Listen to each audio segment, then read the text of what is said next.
Hormuz के साथ Iran भी खत्म होगा या अब ईरान सबसे बड़ा और आखिरी हमला करने वाला है? ट्रंप का क्या आदेश है कि अमेरिका का सबसे बड़ा हमला हो, और जवाब में ईरान की मिसाइलों ने कैसे खाड़ी में सनसनी मचाई?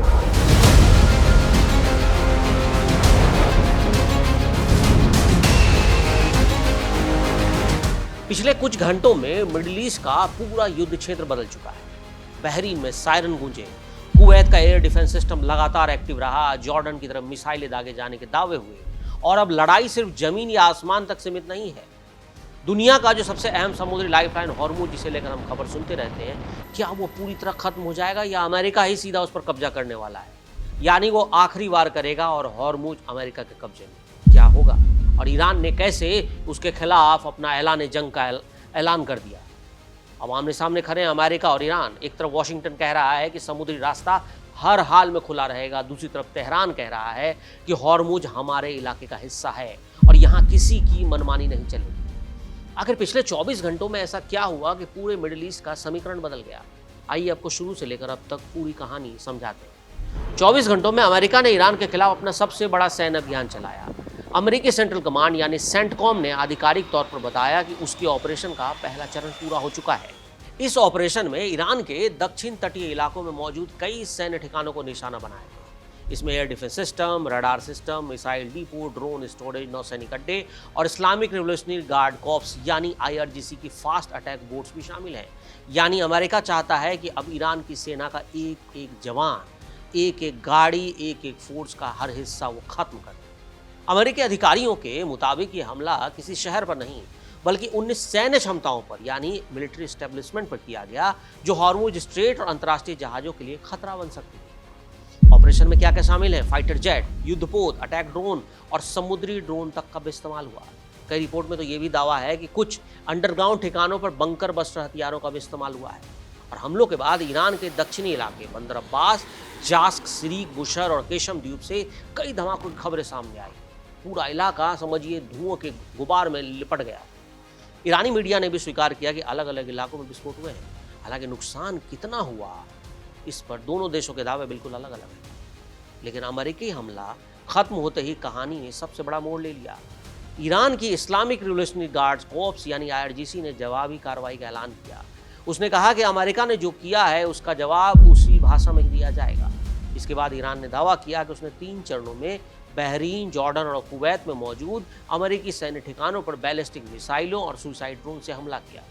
IRGC का कहना है कि पहला निशाना जॉर्डन का प्रिंस हसन एयरबेस था। ईरान का दावा है कि वहां अमेरिकी सेना के फ्यूल टैंक और गोला बारूद के डिपो में आग लग गई। हालांकि जॉर्डन ने कहा कि उसकी एयर डिफेंस प्रणाली ने कई मिसाइलों को रास्ते में ही नष्ट कर दिया और बड़े नुकसान का दावा गलत है।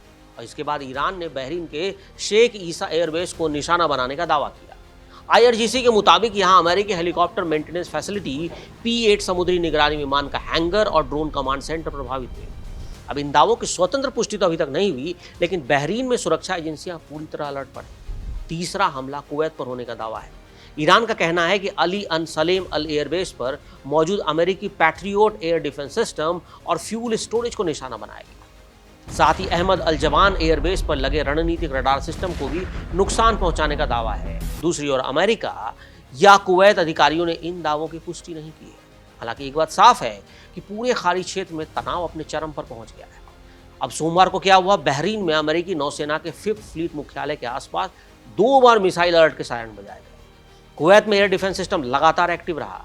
कई देशों ने अपने सैन्य ठिकानों की सुरक्षा बढ़ा दी और हवाई निगरानी तेज कर दी। इस बीच अमेरिका ने एक और बड़ा बयान दिया। पेंटागन ने कहा कि हॉर्मुज स्ट्रेट किसी एक देश की जागीर नहीं है, ये पूरी दुनिया के लिए एक समुद्री रास्ता है और इसे खुला रखना अमेरिका और उसके सहयोगियों की प्राथमिकता है। अमेरिकी अधिकारियों ने साफ कहा कि किसी भी कीमत पर इस समुद्री मार्ग को कोई रोक नहीं सकता और इसे बाधित नहीं होने दिया जाएगा। इसके जवाब में IRGC ने बेहद आक्रामक बयान जारी किया है।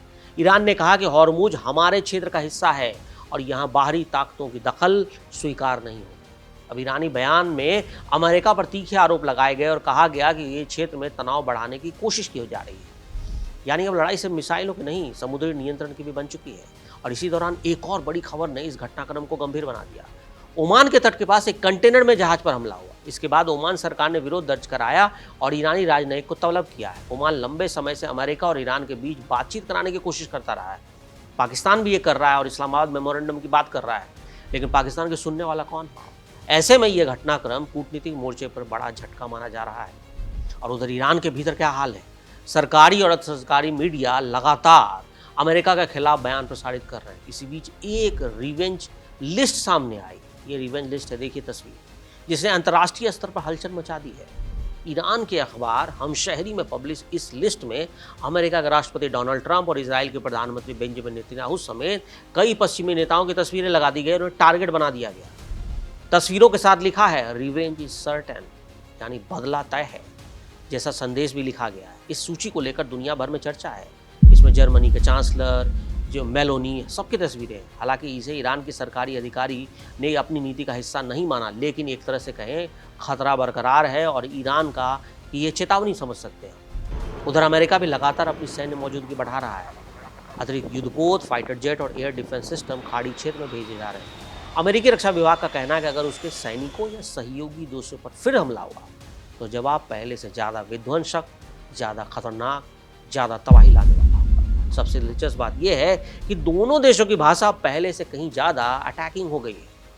अमेरिका कहता है कि उसका ऑपरेशन अभी खत्म नहीं माना जाता, उसने सीज फायर का उल्लंघन नहीं मान रहा, वो तो कह रहा है कि सीज फायर खत्म हो गया, जबकि ईरान कह रहा है कि जवाबी कार्रवाई कई चरणों में जारी रहेगी। यानी दोनों पक्ष फिलहाल पीछे हटने के मूड में नहीं दिखाई दे रहे। अब इस पूरे घटनाक्रम का सबसे बड़ा असर खाड़ी क्षेत्र की सुरक्षा व्यवस्था पर है। कई देशों ने अपने सैन्य ठिकानों पर अलर्ट बढ़ाया। अंतर्राष्ट्रीय शिपिंग कंपनियां भी हालात पर लगातार नजर रखी हुई हैं। कई एयरलाइनों ने संवेदनशील हवाई मार्गों की समीक्षा शुरू कर दी है। राजनीतिक स्तर पर भी हलचल तेज है। कई देश दोनों पक्षों से संयम बरतने की अपील कर रहे हैं, लेकिन जमीनी हालात कुछ और बता रहे हैं। ये तनाव कम होने के बजाय बढ़ रहा है। अगर आज हम सिर्फ इस घटनाक्रम को देखें तो तस्वीर बिल्कुल साफ है। पहले अमेरिका ने ईरान को पूरी तरह से नेस्तनाबूद करने की कोशिश की, धुआं कर दिया, प्रिसीजन स्ट्राइक की। इसके बाद ईरान ने अमेरिकी सैन्य ठिकानों को निशाना बनाने का दावा किया। हालांकि अमेरिका तक तो उसके मिसाइल नहीं पहुंचे, लेकिन बहरीन, जॉर्डन और कुवैत हाई अलर्ट पर है। हॉर्मुज स्ट्रेट को लेकर बयानबाजी तेज है। ओमान में नया कूटनीतिक विवाद खड़ा हो गया। पूरी दुनिया की नज़र इस बात पर है अगला कदम कौन उठाता है। फिलहाल ये संघर्ष सिर्फ बयानबाजी तक सीमित नहीं, दोनों पक्ष लगातार कार्रवाई कर रहे हैं। हर नए घंटे के साथ हालात बदल रहे हैं और यही वजह है कि दुनिया की निगाहें अब मिडिल ईस्ट पर टिकी है, जहां का हर नया अपडेट इस टकराव की दिशा बदल सकता है।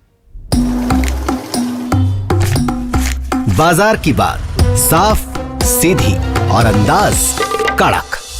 पैसे की दुनिया में आपका हर दिन होगा एकदम कड़क। कड़क लाइफ पे धड़क।